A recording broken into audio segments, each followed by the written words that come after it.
தேவ நாமம் மகிமைப்படுவதாக. May the name of our God be glorified in our life. Hallelujah. Hallelujah. Amen. Amen. கர்த்தர் நல்லவர். God is good. என்னுடைய பிரசங்க தலைப்பானது The topic of my message today, தேவ பாதத்திலே at the feet of our God. ஜெபம் செய்வோம். Now let us pray. நல்ல தகப்பனே, இந்த பரிசுத்த ஓய்வு நாளான, நித்திய மகிழ்ச்சி நாளான, கர்த்தருடைய நாளான, மன மகிழ்ச்சி நாளான இந்த ஞாயிறு நாளிலும் உடைய வார்த்தையை பிரசங்கிக்க நீ கொடுத்த கிருபைக்காக ஸ்தோத்திரம். வானம் பூமி ஒளிந்தாலும் வார்த்தை ஒளியாது, வேதம் வெளிப்படட்டும். ஆண்டவரே, எல்லாரும் உடைய பாதத்தை ஆண்டவரே நாடி வரட்டும், பாதத்திலே அமர்ந்திருந்து ஜெயத்தை காணட்டும், இயேசுவின் நாமத்தினாலே. ஆமென், ஆமென், ஆமென். திரும்பவுமாக தேவநாமம் மகிமைப்படுவதாக. Again I repeat it, may the name of our God be glorified in our lives. கூட இருந்தவர் இருப்பவர் தலையை உயர்த்தி சத்துருவின் கிரியைகளை அழித்து ஜெயத்தை காண செய்வார். The one who was with me in the past days and the one who is with me presently now will raise his head and defeat all the deeds of our enemy. எல்லாவற்றையும் அறிந்தவர் நித்தியம் வரை நடத்துவார். The one who knows everything and discerns everything in our lives will lead us until eternity. முதலாவது குறிப்பு, As my first point, தேவ பாதத்தில் இருந்து at the feet of our God. சங்கீதம் 3:1-3 வரை. The book of Psalms chapter 3 verse 1 to 3. நான் வாசிக்கிறேன், கவனித்து கேளுங்கள். Listen when I read. தாவீது தன் குமாரன் அப்சலோமுக்கு தப்பி ஓடிப்போகையில் பாடின சங்கீதம். கர்த்தாவே, என் சத்துருக்கள் எவ்வளவாய் பெருகி இருக்கிறார்கள், எனக்கு விரோதமாய் எழும்புகிறவர் அநேகர், தேவனிடத்தில் அவனுக்கு ரட்சிப்பு இல்லை என்று என் ஆத்துமாவை குறித்து சொல்லுகிறவர்கள் அநேகமாய் இருக்கிறார்கள். ஆனாலும் கர்த்தாவே, நீர் என் கேடகமும் என் மகிமையும் என் தலையை உயர்த்துகிறவருமாய் இருக்கிறீர். This part of the Bible is written when David fled from his son Absalom. The verse 1, Lord, how many are my foes, how many rise up against me? But the verse 2, many are saying of me, God will not deliver you. The verse 3, but you, Lord, are a shield around me, by glory the one who lifts my head high. தாவீதுக்கு சத்துருக்கள் பெருகி இருந்தார்கள். There was surely a large number of adversaries for David. சத்துருக்கள் அநேகமாய் இருந்தனர். There were a large number of adversaries and enemies for David. சங்கீதம் 3:1. The book of Psalms chapter 3 verse 1. கர்த்தாவே, என் சத்துருக்கள் எவ்வளவாய் பெருகி இருக்கிறார்கள், எனக்கு விரோதமாய் எழும்புகிறவர் அநேகர். Lord, how many are my foes, how many rise up against me?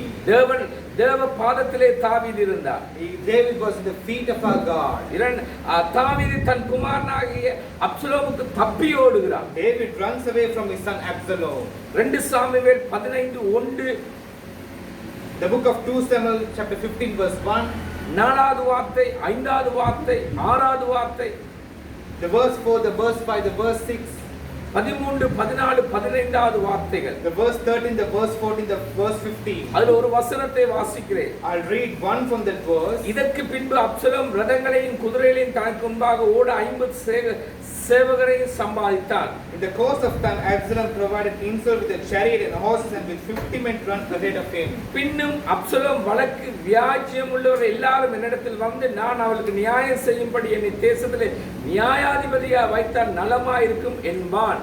He will get up early and stand by the side of the road leading to the city gate. Whenever anyone came with a complaint to the place before the king for a decision, Absalom would call out to him, "What town are you from?" You would answer, "Your servant is from one of the tribes of Israel." 14வது வார்த்தையை கவனித்து பாருங்கள். Listen carefully to the verse 14. அப்பொழுது தாவீது எருசலேமிலே தன்னிடத்தில் உள்ள தன்னுடைய எல்லா ஊழியக்காரரை நோக்கி, எழுந்து ஓடி போவோம், இல்லாவிட்டால் நாம் அப்சலோமுக்கு தப்ப இடமில்லை.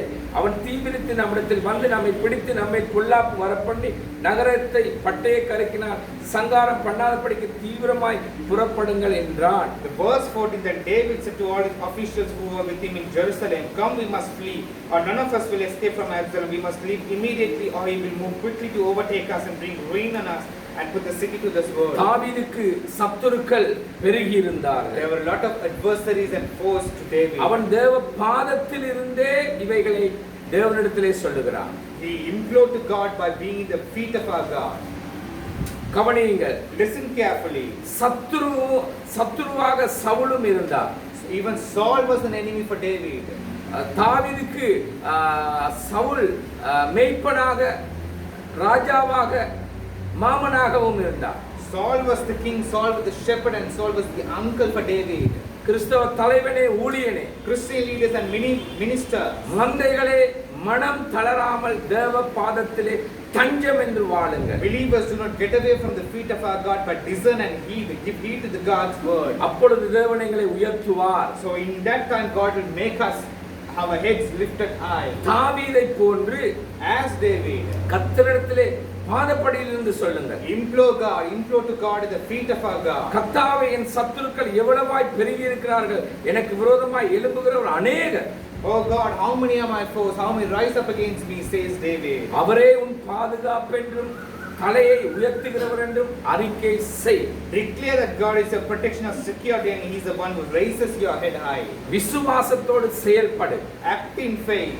சத்துருவின் கிரியைகளை அழித்து மேன்மையடை பண்ணுவார். He will destroy the deeds of your adversaries and make you prosperous. சங்கீதம் 23:5. The book of Psalm 23 verse 5. என் சத்துருக்களுக்கு முன்பாக நீர் எனக்கு ஒரு பந்தியை ஆயத்தப்படுத்தி என் தலையை எண்ணெயால் அபிஷேகம் பண்ணுகிறீர், என் பாத்திரம் நிரம்பி வழிகிறது. You prepare a table before me in the presence of my enemies. You anoint my head with oil, my cup overflows. கர்த்தரே உன் பாதுகாப்பு தலையை உயர்த்துகிறவர். God is your protection and security and He is the one who raises your head. கவனியுங்கள், தேவ பாதத்திலே இருக்கும்போது அவர் உயர்த்துவார். Listen carefully. He will raise your head when you are at the feet of your God. இரண்டாவது குறிப்பாக, That's my second point. பாவத்தின் கிரியையை அழிக்க தேவ பாதத்திலே முகங்குப்புற விழு. In order to destroy the deeds or consequence of sins, fall face down at the feet of our God. கிறிஸ்தவ தலைவனே, ஊழியனே, மந்தை, Christian leaders, ministers and believers, குடும்ப தலைவனே, குடும்பத்துக்குட்பட்ட ஸ்திரியே, பிள்ளையே, the head of the family, the children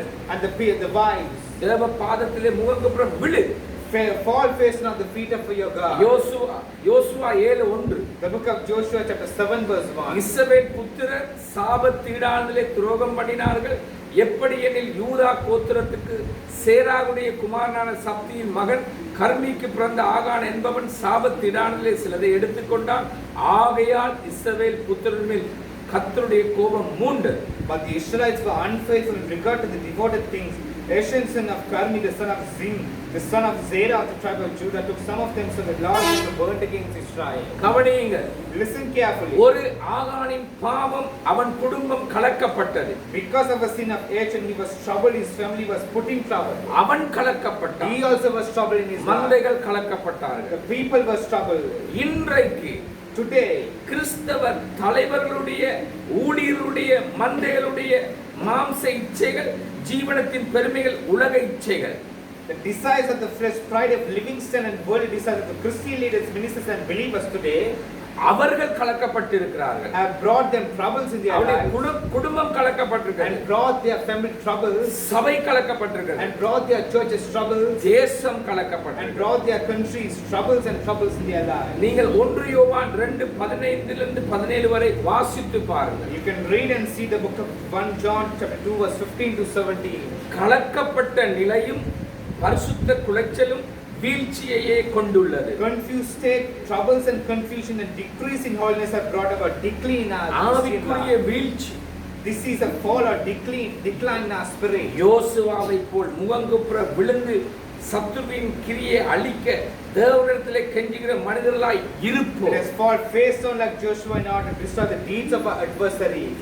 பரிசுத்தத்தை மகிமையை கர்த்தர் காண He பண்ணுவார். will make us surely see holiness and glory in our life. மூன்றாவது குறிப்பு, As my third point, தேவ பாதமே விலையேற பெற்றது. let us consider that the feet of our Lord is priceless. மூன்றாவது குறிப்பு, As my third point, பிலிப்பியர் 3:11 வார்த்தை, the book of Philippians chapter 3 verse 11.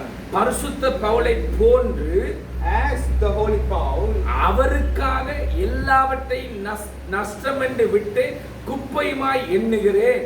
and so some are attaining to the resurrection from the dead, sacrificing for the crucifixion of our Jesus Christ. கிறிஸ்தவ தலைவனே, ஊழியனே, மந்தையே, Christian leaders, ministers and believers, உலக பெருமைகளை விட்டு இலக்கை நோக்கி தொடரு. renounce the pride of this world and follow the goal. பிலிப்பியர் 3:12-14 வரை, The book of Philippians chapter 3 verse 12 to 14. நான் அடைந்தாயிற்று அல்லது முற்றிலும் தேறினவான் ஆனேன் என்று எண்ணாமல் கிறிஸ்து இயேசுவினால் நான் எதற்காக பிடிக்கப்பட்டேனோ நான் பிடித்துக் கொள்ளும்படி ஆசையாய் தொடர்கிறேன். Not that I have already obtained all these or have already arrived at my goal, but I press on to take hold of that for which Christ Jesus took hold of me. Brothers and sisters, I do consider myself to have taken hold of it. சகோதரரே, அதை பிடித்துக் கொண்டு நான் எண்ணுகிறதில்லை. Brothers and sisters, I do not consider myself yet to have taken hold of it. கவனிங்கள், ஒன்று செய்கிறேன். Listen carefully, but one thing I'll do. பின்னானவைகளை மறந்து முன்னானவைகளை நாடி, Forgetting what is behind and straining toward what is ahead. கிறிஸ்து இயேசுவுக்குள் தேவன் அழைத்த பரம அழைப்பின் பந்தய பொருளுக்காக இலக்கை நோக்கி தொடர்கிறேன். I press on toward the goal to win the prize for which God has called me heavenward in Christ Jesus. எல்லாவற்றையும் குப்பை என்று எண்ணு. Take everything as heap of rubbish. தேவ பாதப்படியிலிருந்து ஓடி முடி. But consider that the feet of our God is prized and running in the feet of our God. அப்பொழுது தேவன் தலையை உயர்த்துவார். In that time God will make your head lift இந்த high. வார்த்தைகள் உங்களை சந்திப்பதா. Let the word of God meet you today. நல்ல தகப்பனே, இந்த காலை பொழுதிலும் இந்த பரிசுத்த ஓய்வான நித்திய மகிழ்ச்சியான கர்த்தருடைய நாளான மனமகிழ்ச்சி நாளான ஆண்டவரே, இந்த ஞாயிறு நாளான இந்த வார்த்தைகளை விதைத்திருக்கிறோம். இலங்கை தேசம், ஆசியா தேசம், ஐரோப்பிய தேசங்கள், கண்டங்கள் முழுவதும், வேடர்கள் முழுவதும் இந்த வார்த்தைகளை ஆண்டவர் கேட்டு உம்முடைய பாதப்படியிலிருந்து நல்லதொரு ஓட்டத்தை ஓடுவார்களா. சத்துருக்களை பார்க்காமல், கர்த்தாவே ஆண்டவரே இருக்கிற சூழ்நிலைகளை பார்க்காமல், ஆண்டவரே கர்த்தாவே அழைத்த அழைப்பிலே ஓடி முடிக்கட்டும். இயேசுவின் நாமத்தினால் எழுதியிருக்கிறோம் நல்ல பிதாவே, ஆமென் ஆமென். கர்த்தர் தாமே உங்களை ஆசீர்வதிப்பாராக. May God bless you abundantly. தேவனுடைய கிருபை, ஆவியானுடைய வழிநடத்தல், இயேசு நடுவானத்திலிருந்து வரும் வரைக்கும், அவரை சந்திக்கும் வரைக்கும் கர்த்தர் உங்களை ஆசீர்வதிப்பாராக.